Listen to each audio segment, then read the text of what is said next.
Assalamu alaikum students. Hopefully all of you are fine.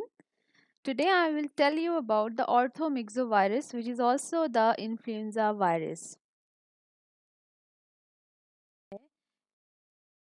Influenza type A and hemagglutinin A and neuraminidase of influenza A virus can undergo major and minor changes to ensure the presence of immunological naive susceptible people.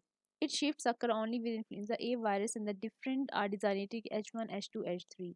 Mutations भी इसमें हो जाती हैं क्यों viruses क्यों नहीं पकड़े जाते लाइक इन्फ्लुएंजा वायरस क्यों इतनी डेथ्स कॉज कर रहे हैं क्योंकि कोई भी ड्रग जो है वो इन पे इफेक्ट नहीं करती क्योंकि ये म्यूटेशन कर देते हैं अपनी शेप को चेंज कर देते हैं अपने एंटीजेंस को ये चेंज कर देते हैं तो इसकी ज़्यादा और ये अपने आप को चेंज करते हैं इस वजह से क्या हो जाती है ज़्यादा से ज़्यादा म्यूटेशंस होती हैं और कोई भी ड्रग काम नहीं करती अब पैथोजेनेसिस में सबसे पहले ये है कि ट्रांसमिशन कैसे होगा फिर रेप्लिकेशन होगी फिर मैकेनिज्म होगा सबसे पहले ट्रांसमिशन कैसे होता है कि आप सिंपली स्नीज करें छींक लग मारें या कफिंग करें या सिंपल टॉक करने से भी एक पर्सन से दूसरे पर्सन को हिट हो जाता है ठीक है virus like a cool less humid atmosphere ज़्यादातर सर्दी के मौसम इसको बहुत पसंद है और सर्दी के मौसम में इसके फैलने के चांसेस ज़्यादा होते हैं ज़्यादातर ये स्कूल के बच्चों को होता है रिस्पायरेटरी ट्रैक जो होता है वो ये सारे के सारे रिस्पायरेटरी ट्रैक को वायरस जो है वो घेर लेता है अपने आप में और इन्फ्लुएंजा वायरस जो है ट्रांसमिट होता है थ्रू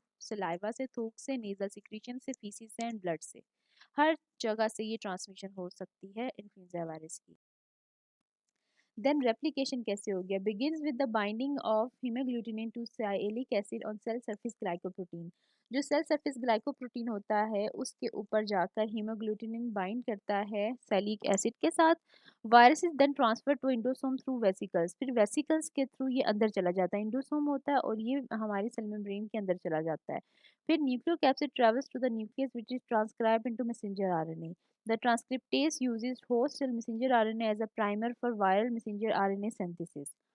फिर क्या होता है the messenger RNA translated into protein in the cytoplasm and the hemagglutinin A and neuraminidase glycoproteins are processed by the endoplasmic reticulum and Golgi apparatus. The hemagglutinin and the neuraminidase are then transported to the cell surface. The virus bursts selectively from the apical surface of the cell as a result of the preferential insertion of the hemagglutinin in this membrane.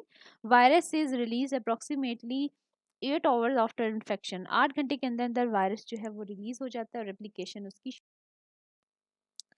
ये replication का इसका process है जो important products हैं influenza gene segments के वो हैं segment 4 का हेमोग्लूटिनिन प्रोटीन पे एक्ट करता है फंक्शन क्या है हेमोग्लूटिनिन वायरल अटैचमेंट प्रोटीन है fusion protein target of neutralising antibody है जो फिफ्थ सेगमेंट है वो क्या करता है नो एन पी है वो न्यूक्लियोप्रोटीन है वो न्यूक्लियो कैप्सिड पे जाके एक्ट करता है सिक्स जो है वो न्यूक्लिक एसिड पे जाके एक्ट करता है न्यूरोमिनिडेज है वो क्लीव करता है सैलिक एसिड को प्रमोट करता है वायरस के रिलीज को सेवन्थ सेगमेंट जो है वो M1 और M2 है M1 मैट्रिक्स प्रोटीन है और M2 मेम्ब्रेन प्रोटीन है जो मैट्रिक्स प्रोटीन है वो वायरल स्ट्रक्चरल प्रोटीन है और वो इंटरेक्ट करता है न्यूक्लियोकैप्सिड और इन्वेलप के साथ और प्रमोट करता है उसकी असेंबली को जबकि जो मेम्ब्रेन प्रोटीन है वो क्या करता है वो मेम्ब्रेन चैनल बनाता है और टारगेट करता है एमेंटाडीन को एमेंटाडीन जो है वो हमारे पास ड्रग है यूज फॉर इन्फ्लुएंजा इन्फ्लुएंजा के लिए जो ड्रग यूज़ की जाती है वो एमेंटाडीन है फैसिलिटेट करता है एनकोटिंग को और एच की प्रोडक्शन करवाता है हेमोग्लूटिनिन की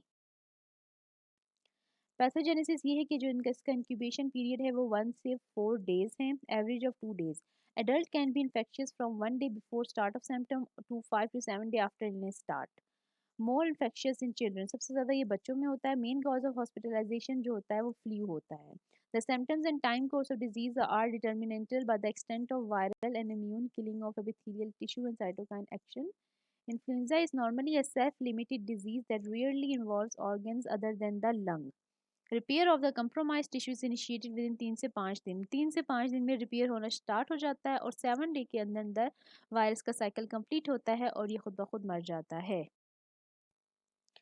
ठीक है 7 डेज में वायरस खुद ब खुद मर जाता है influenza initially establish a local upper respiratory track infection सबसे पहले ये upper respiratory track infection cause करता है द वायरस फर्स्ट टारगेट करता है और किल करता है म्यूकस सिक्रीटिंग सिलिएटेड और epithelial sales of the lungs को ठीक है तो जो ये वायरस है वो लंग्स पे अफेक्ट करता है। फिर न्यूरो इम्यूनिडेज फैसिलिटेट करता है डेवलपमेंट ऑफ इन्फेक्शन को डेवलप करने के लिए न्यूरो इम्यूनिडेज जो है वो इसके ऊपर शुरुआत करता है, फैसिलिटेट करता है किस तरह सैलिक एसिड के साथ क्लीव करके म्यूकस के अंदर जाता है और टिश्यू के साथ ये बाइंड कर जाता है। फिर क्या होता है, रिलीज होते हैं वायरस की apical surface of the epithelial cell में, लंग्स में ये प्रमोट करता है, सेल से सेल स्प्रेड होता है और ट्रांसमिशन पूरी की पूरी बॉडी में हो जाती है through cell to cell transmission. सबसे पहले ये रिस्पिरेटरी ट्रैक से स्टार्ट होता है म्यूकस मेम्ब्रेन को और एपिथेलियल सेल्स को इन्फेक्ट करके।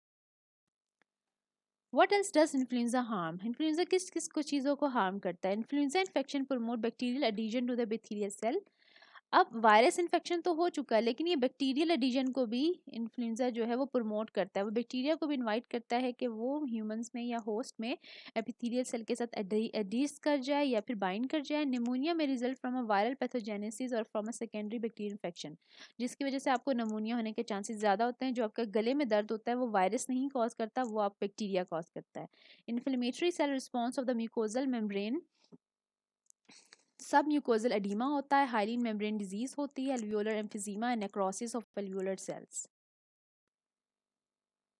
अब पैथोजेनिस एंड इम्यूनोलॉजी। अब इम्यूनोलॉजी कैसे डेवलप होती है, इम्यून सिस्टम कैसे आपका डेवलप होता है? इंटरफेरॉन एंड साइटोकाइन रिस्पॉन्स में be sufficient to control the infection and are responsible for the systemic flu like symptoms. T cell responses are important for affecting recovery and immunopathogenesis, but AB, including vaccine induced AB, can prevent disease. Influenza infection depresses macrophage and T cell function. Symptoms क्या है? Fever, facts. आप facts याद कर सकते हैं, FACTS facts. सबसे F से होता है फीवर, A से एचेस, C से चिल, T से टायर्डनेस, S से सडन ऑनसेट। तो ये आपके पास इन्फ्लुएंजा के सिम्टम्स हैं। A brief prodrome of malaise and headache lasting a few hour. सबसे पहले आपको क्या होता है, आपके सर में दर्द होता है और आपको मतली आती है। फिर क्या होता है, आपको फीवर होना शुरू हो जाता है, सर्दी लगती है, जिसम में दर्द होता है, भूख बंद हो जाती है, वीकनेस होती है, गले में दर्द होता है और कफ शुरू हो जाती है। 7 से 10 दिन में खुद ब खुद रिकवरी हो जाती है, लेकिन अगर रिकवरी ना हो तो फिर नमूनिया, मायोसाइटिस और ड्राई सिंड्रोम हो जाता है। सेंट्रल में इसका क्या इफेक्ट है, ये सर दर्द करता है। सिस्टमेटिक में ये है कि फीवर कॉज करता है। मस्कुलर में ये है कि एक्सट्रीम थकावट करता है। जॉइंट्स में ये है कि दर्द पैदा करता है। नेजोफेरेंजियल में रनी नोज करता है, नाक से पानी आता है, सोर थ्रोट होता है और दर्द होता है। ठीक है, रिस्पायरेटरी में कफिंग स्टार्ट करता है और गैस्ट्रिक में ये वॉमिटिंग करता है। तो ये सारे के सारे सिम्टम्स हैं इसके इन्फ्लुएंजा के, जुकाम के। ट्रीटमेंट क्या है? एसिटामिनोफेन ट्रीटमेंट है इसकी, जिसे आप कह सकते हैं ब्रूफीन, पैराडोल आप ले सकते हैं, जो कि एंटीहिस्टामिन्स हैं, जो एलर्जी के लिए यूज़ होती हैं, वो रिलीव करते हैं सिम्टम्स को। Amantadine inhibit an uncoating step influenza A virus but do not affect the influenza B. जो इमेंटाडिन और इमेंटाडिन इन्फ्लुएंजा ए को तो ठीक कर सकते हैं, लेकिन बी और सी वायरसेस को ये अफेक्ट नहीं करते। ज़नामाविर और सल्टामाविर इनहिबिट करते हैं बोथ ए एंड बी को as enzyme inhibitor of neuraminidase. Thank you.